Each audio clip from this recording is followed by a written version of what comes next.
Əməkdar jurnalist İlyas Adıgözəlli vəfat edib. Lent AZ xəbər verir ki, Adıgözəlli 87 yaşında dünyasını dəyişib. Qeyd edək ki, İlyas Xıdıroğlu Adıgözəlli 1938-ci ildə Gürcüstanın Borçalı, Marneuli rayonunun Sadaxlı kəndində anadan olub.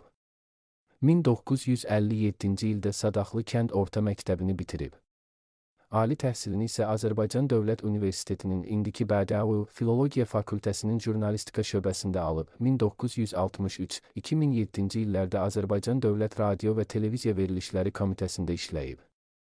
Bu illərdə Araz radiostansiyasında şöbə müdiri, 1964 baş redaktorun müavini, 1969 baş redaktor, 1990 Araz proqramının baş direktoru, 1993, 1997-ci illərdə radioda şərhçi, 1997-2007-ci illərdə vəzifələrində çalışıb. 1992-ci ildə Azərbaycan Respublikasının əməkdar jurnalisti fəxri adına layiq görülüb. 2007-ci ildən təqaüdə çıxsa da, Azərbaycan Televiziya və Radio Verilişləri Qapalı Səhmdar Cəmiyyətində müqavilə üzrə proqramlar hazırlayıb. Bakı Avrasiya Universitetində və Bakı Slavyan Universitetində Jurnalistika Fakültəsi tələbələrinə dərs deyib.